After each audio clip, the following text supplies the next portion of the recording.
Welcome to Critter Crusades, the show about ordinary people on extraordinary missions to help animals. I'm Missy Woodward. Thanks for joining us. Today we have a wonderful segment on dog training, the things you need to do in case you have a rescued animal, you want to help with the animal you already have. I want to welcome Andrea Smith. Welcome. Hello. You're a dog trainer and behaviorist. Yes. So you've been doing this a long time. How long? Probably about 10 years. Not exactly training. It started out as veterinary medicine. That was my first love. And then I kind of swayed away from that and got into pack animal training and obedience and puppy and all that stuff. So what I like about your story is that you've done everything sort of just by gut instinct. A lot of people go to training classes, they go into a school, decide this is going to be my career path, and you've sort of evolved into this through all of your exciting experiences. I'm going to back up and go to where this first began, I believe in New York City. Yes. Correct? And you're working with a veterinarian, or how was that at the beginning? Well, the beginning, let's see. I started out as a fashion model. Oh, okay. And I hated it. And I can just remember kind of sitting in the dog park. There was this open dog park in the middle of Manhattan.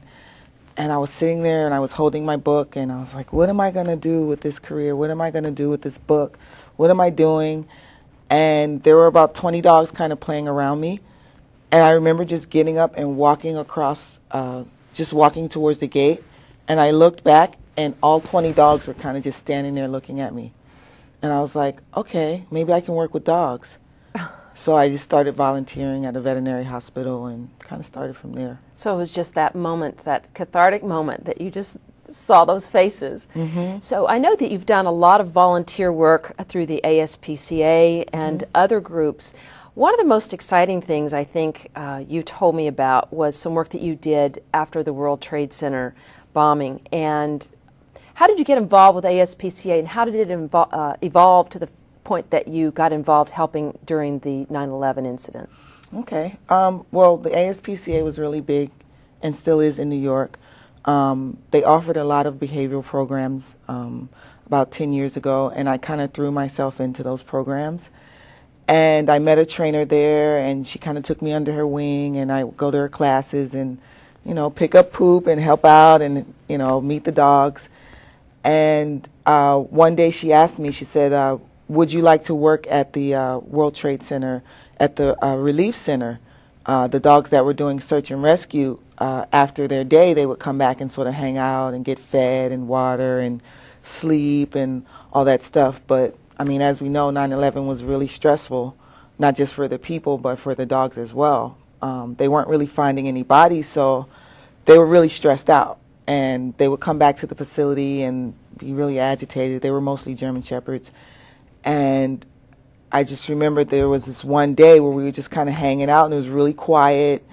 There were a few kids hanging around, and the dogs just kind of went crazy. They all started fighting each other. I just remember, because it's kind of blank, I just remember getting up and running into the crowd, making a lot of noise, grabbing a few dogs, and pulling some dogs back. There was blood involved. That was the day. And that sort of began that other direction that you went with getting engaged with the pack animals, which we'll talk about. So they were very stressed because they did not find any bodies, and they were searching, and I know that's very difficult on search and rescue animals. So people that are working with them, they need to know that there needs to be a lot of play that they need afterwards? Yes, or what do I you was do? doing play therapy. And what does that entail? We were just hanging out. I was doing a lot of petting, walking them around, having them follow me. I was kind of new to the whole thing, so in my mind, I was just hanging out with a couple of dogs. Giving them water, throwing toys, introducing them to kids, that kind of thing. So I see something that you have in a book you brought me, which I thought was really wonderful, an acknowledgement from the ASPCA saying, I'm writing to commend the actions of Miss Andrea Smith during her service as a volunteer for the ASPCA. She was assigned to the Family Assistance Center, where she assisted with managing the many therapy dogs teams providing comfort to the victims of the World Trade Center disaster. She demonstrated very advanced social and organizational skills during the many hours she committed to the Family Assistance Center. However, it was her ability to respond to a genuine emergency that so impressed me. During a serious incident of dog-on-dog aggression, Andrea intervened in a very effective manner that prevented greater harm to both the dogs and other people. Her actions were quicker and more appropriate than those of the dog owners. It's my impression that Andrea will excel at any career that involves animals, and it was from the Director of Counseling Services. What an honor to just say that you were able to go out there and you just had this gut instinct. Yep. So then you knew that you were moving on. You understood this pack mentality, or you had some feeling for it. So what did you next do there in New York? Where did your career then go? I kind of stayed in the veterinary medicine. I just kind of floated from veterinary to veterinarian to veterinarian. And as we know with veterinary medicine, when you become an assistant, you can be as far up as assisting in surgery. So I had actually gotten to that point where I was learning how to draw blood. I was handling sutures and all that stuff. And then it got to a point where I realized, I know this is weird, but I wasn't really eating at work. Like, I would go 10 hours just not eating, and I just didn't have an appetite. And I realized over time, months had passed, and I just really didn't have an appetite at work. So I realized this whole blood thing may not be part of what I'm going to be used to or can deal with, but I still wanted to deal with dogs. And just so happened, I met these guys. They were interested in opening up a facility in New York. Doggy daycare was kind of fresh and new at the time. Actually having dogs in a facility and off-leash was a whole new kind of responsibility for that kind of business. But I was game for it. There were no dogs at the time. It was just a big old garage space. And I actually went over from the vet's office from where I was working during my lunch break, went to the facility, and they were asking me, well, what would you do to the facility? Or how would you design it? Or how would you deal with the dogs? And I was kind of just answering the questions as I went along. I didn't really have a pre-program. And so time opened up, Christmas came. We had a dog that was sent to the facility. I was there acting as the manager, but there was no staff. And I remember this one big, huge pit bull. And I was sitting over Christmas with the dog, me and the dog, for like 3 days straight. And people were kind of afraid of it. I'm just going to keep him close, just hang out with him. Parents came home and they paid a lot of money, and that became my job. It started as one dog and it ended up about 125. And so that pack mentality stayed there at that location. I know they even, let's see, I think they wrote about you in just a basic little magazine called Time Magazine. They kind of just said, oh, it's just this kind of really incredible place that they go in there. And so they talk about the pack situation that they had there. So what a coup for you to make Time Magazine and to be able to say, you know, I do this professionally. So from there, you went on, and did you stay in New York for much longer? Or? I stayed there maybe a half a year past 9/11. And at the time, I didn't really consider myself a trainer. I consider myself, and which I still consider myself, an animal handler. I learned a lot through just working at vets, dealing with stressed out animals, how to handle them when they're in their most fearful, sort of painful situations. So that kind of gave me like a stronghold and sort of confidence towards how to handle dogs. I wasn't really into the literary thing of what it was to be a trainer. But then I came to LA and I said, okay, this is an animal town. You know, everyone's enthusiastic about their dogs. They want to train them. They want to exercise them. There are a lot of animal dog people out here. So I kind of clicked into that energy and just decided to become a private trainer. So we have some tape of what you do on sort of a normal everyday day here. You go into packs of dogs at a facility and you just walk in, and all of a sudden, like the Pied Piper, they start doing something. So this is really fascinating. You just walk into a room, and tell us what happens here. Well, I hadn't been there in a couple of days, so they were really, really excited. And when I come in the beginning, they're so excited that, I mean, I know they're animals. I can't control everything, even though I'm a trainer. I let them get their moment of being excited, but I don't really approach them. I just kind of walk around them. I try not to give them too much eye contact and engaging them. And I just let them do their thing. I let them communicate with each other. Barking isn't necessarily bad for dogs. We think it's horrible between humans and dogs, but with dogs, that's how they communicate. They bark at each other. They have certain tones. I incorporate those tones into my training sometimes. I learn a lot from them. The way that they communicate with each other, I incorporate it in my training as well. Great. So they all calm down, and there's this many dogs on a day that you Yep. have to work with, and Yep. they all get along, or They do get along. I mean, there's moments where they get a little crazy, but for the most part, they get along. They respect the pack. And so this is you training. Let's see what you're telling or talking to these people Gains about. exposure to the things that he's barking and growling at, and that's why we're here, so that he can be social and deal with all the other things that are happening. So I don't want to have so much playing with him when I have him on when I'm putting him on leash. So I want to make that process as short as possible. And I see that he's playing excessively, so I'm just going to kind of contain him a little bit. And I'm putting all of his energy, his play energy, his biting energy towards the toys. Not my fingers, not the leash, everything towards the toys. You're not walking down the street with your puppy saying, no, no, stop, stop, no, no, no. A lot of times you give them too much negative, too much no, they don't know what they're supposed to do. So we're just replacing it and showing them what he should be doing. Teddy, come. Good boy. Sit. Up, sit, sit. Oh, that's great. Okay, come on. That's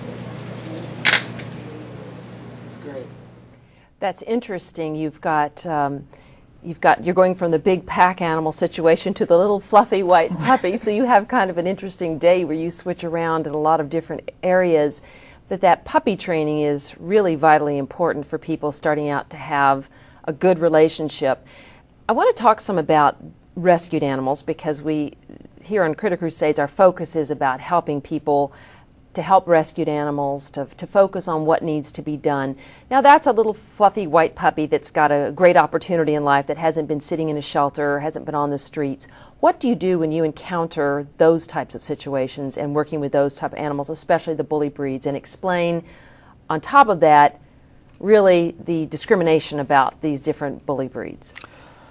Let's see. Well, I do think that, I don't know, we get, a lot of times, I'm going to switch around. If you have a dog that's a Chihuahua or Cocker Spaniel, and they nip someone on the ankle, 9 times out of 10, you're not going to say anything, because they're so cute, and you don't want to make your grandmother mad, you know, that kind of thing.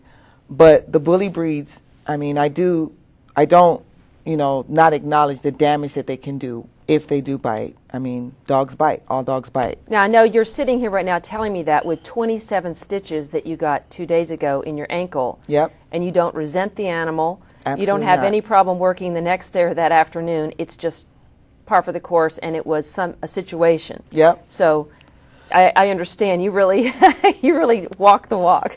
I mean, I know that dogs and other animals, of course, bite out of fear.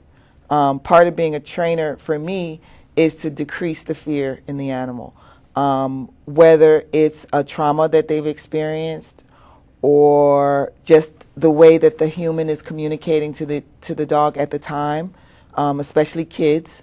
A lot of times kids, when they meet a dog, they're hanging over their face and they're moving. Dogs have to get used to that kind of stimulation. They're just not born to accept hands and waving and movement. So a lot of times if you have a dog that has been abused or a dog that is in a rescue and you don't know what their background is, to approach the dog and to do that kind of motion is going to cause a certain amount of fear. So in this particular situation, when I got bit, I was in the pack. I know the pack can be overstimulating sometimes. And we were actually trying to work with a dog that is a rescue that we are hoping someday to get a good home for, and it is a bully breed. And I know that this dog I knew that this dog was sort of a fear biter. And I was very careful handling the dog, but it just happened that day I didn't see the dog. I mean, part of my job as well is to, you know, try to deal with them as much as I can behaviorally and, you know, as a species and a breed. But at the same time, animals are very fast. And I know people that work with animals, there's always that moment where, oh, I wish I would have been looking, or I turned my back for 1 second. And I respect them for that level. They've made me more agile and more fast and quick thinking. So I do respect that, but came out of nowhere, bit me. I didn't feel it at first, and then I looked and I was like, I didn't even feel it because there was so much stimulation going on, and then I looked down and I'm like, that's not my leg. But at the same time, you know, what was going on at the time was the rest of the pack was just sort of licking me and trying to console me, and then I ran out of the facility and I could hear them howling in the background. And what does that mean? That they were sad, that they knew that something was wrong and that they were responding to it. Interesting. And so that's cool. That's where the pack knowledge comes in, because they howl for certain reasons. Like you said, there's a whole communication. Now, the animal that did the injury to you, how did that animal respond? Was that animal, does it get ostracized by the pack, or what it happened? needs so much rehabilitation that it didn't even notice it was totally reacting. Okay. And that lets me know how I'm going to approach the training. A lot of times I've been bit, especially, you know, because puppies are always testing you. As they get older, it's no longer puppy testing. It turns into full biting. But there's some times where I've been bit, and my whole routine is just to ignore it, like to kind of say, your biting doesn't hurt me, even though it does. But I want to let them know that, okay, what are you going to do next? Because the biting doesn't hurt, so we have to communicate differently. And I think I wouldn't throw myself out there all the time because it's my skin, but exactly. When it happens, I try to sort of just, you know, try to not get so overexcited about it. Because that stimuli really encourages. Now, sometimes you'll be at a dog park and you'll see animals, and I don't know if it's just because it's an animal that has been in a rescued situation, but all of a sudden you'll see them just take on one dog, and it might be, I know there's the alpha and the omega and all that. They do need some sort of release by beating up on one animal sometime. I've seen that in wolf pack documentaries. But what causes that for them to all of a sudden just take out after one dog? I mean, there could be a couple of situations. I mean, that could be the dog that looked like the person, I mean, the dog that attacked them from before. It could be a trauma situation, a memory thing. It could be a dominant dog that wants to test, like you said, test its dominance. So it's looking for the most, in their eyes, the weakest of the pack to test. A lot of times it could be space issues. I mean, dogs in the most fearful situation, if they have nothing else, they have their space. So when we invade that space, or if another dog invades that space, it could cause some kind of reaction. What is the most important thing someone should do when they, let's say they go into the shelter and they're looking for an animal to choose to have as a family member and for them to become a guardian of? What should they look at as far as for themselves? How should they assess themselves? And how should they assess the dog? Well, they should first try to figure out if they have the time to have a pet. If you have the time, if you have the help. At this point, I never thought about it at this point, but now I can say if you have someone to watch the dog when you go on vacation. Obviously, there's a lot of daycare facilities that are around, so research those places. Take your dog by those places. Let your dog sniff and see if that's a place that they want to stay at. I know that seems weird, but at least it makes them feel like, oh, I'm not being abandoned when you just drop them off. So make sure you know how they're going to be taken care of when you're not there. Research proper diet and nutrition. Make sure that you can afford vet bills. And then just go in kind of with an open attitude. If you're looking for a breed specific, then that's a different situation. But when you're looking for a dog, I kind of like to look at the fact that they find you. Like you kind of just make yourself open. You go in, you have the right attitude, and you get a dog that's similar to your personality. If you're lazy, you like to lay on the couch, get a lazy dog. If you like to exercise, get a dog to go hiking with, that kind of thing. So a Jack Russell or a Border Collie for an apartment dweller that likes to watch TV all day is not exactly a good match. Unless they're a senior. All right. Senior dogs are always a good option as well. Oh, that's great. Because they're all pretty lazy, except German Shepherds.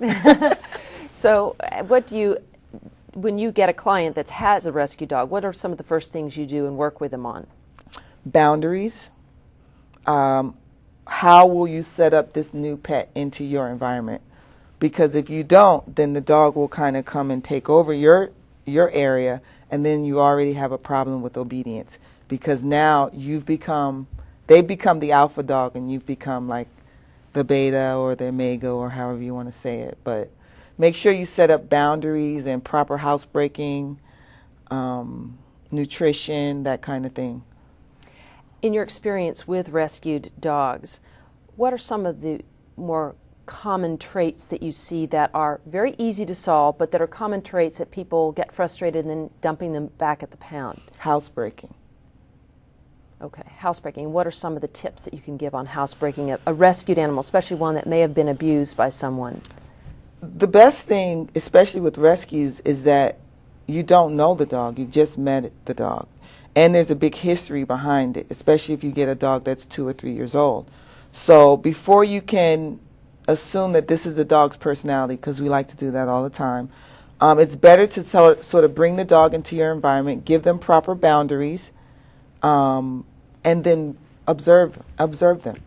Nothing. No training, just observing, seeing what their personalities are like, what scares them, what are their issues, and just proper boundaries and a routine. Dogs definitely need a routine. What would be another trait that you might see that discourages people when they first have a new dog and they say, this is this problem I keep having over and over again, it's not going to get solved, I should have picked another dog? Or could be anxiety, or what about the what did we call it when you leave the home and they're gone? Separation anxiety. Yes, and you said that's one of your favorite things to deal with. That's one of my favorite things to deal with. How would you like separation anxiety? What do you like about it? The thing I like about it is it doesn't change overnight. It's something that takes a lot of work and commitment. But once you work it through, you have a really independent, cool dog. A lot of times when you see people with their dogs and they're just hanging out and the dog's hanging out over there and they're hanging out over here, that's pretty much a good situation. It creates independence. I mean, dogs are pack animals, so they believe that they need each other to survive. Now that we've domesticated them, we've taken on a lot of the responsibilities, but we're still in their minds what they need to survive. So if we have this big bonding thing where we're just kind of hanging out and we're getting to know them and the dog is bonding with us, and then all of a sudden you decide, I'm going to go work my 8-hour job a day, the dog doesn't go for that.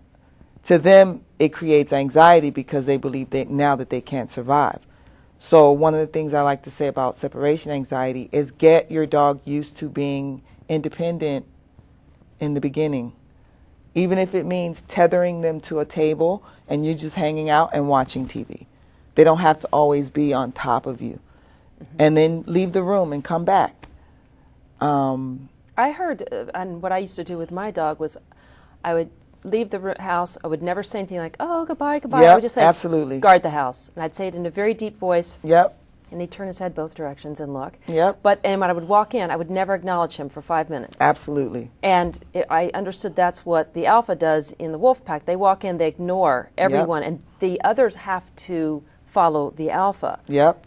And I usually, when I walk in, I don't acknowledge the dog if he's jumping or, demanding attention. I wait until they're submitted or they're calm, and then I give them affection, because then they realize if I'm calm and submitted, I can get affection all the time. That's the only thing that they remember are the good things.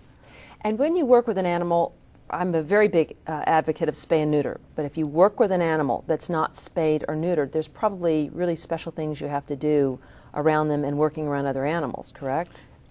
Yes, I usually try to keep them a little more separate.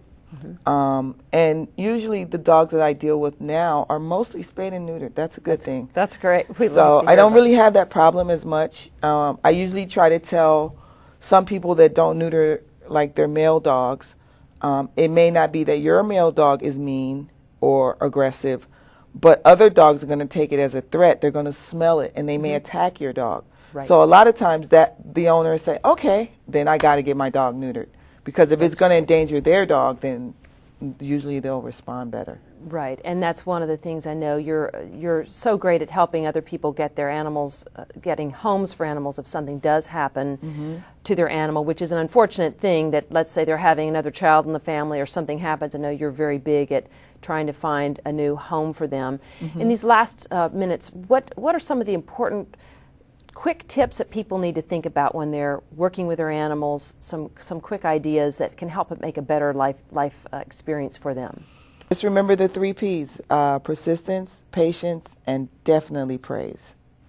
So glad you came on the show today, and you've given us some great tips, some great ideas as to what to do with animals, especially with these rescued animals, finding those boundaries, finding ways to work with them so that their life can be more comfortable and make a much more comfortable situation in the home life. I hope that people can take advantage of your services and other animal trainers' services, because I think that's so important. A happy animal makes just a whole happy family. Yep. Well, thanks a lot. And Thank you everybody for joining us here on Critter Crusades, the show about ordinary people on extraordinary missions to help animals. Go out, get involved. Remember, don't litter, spay and neuter. Thanks for joining us. Yeah,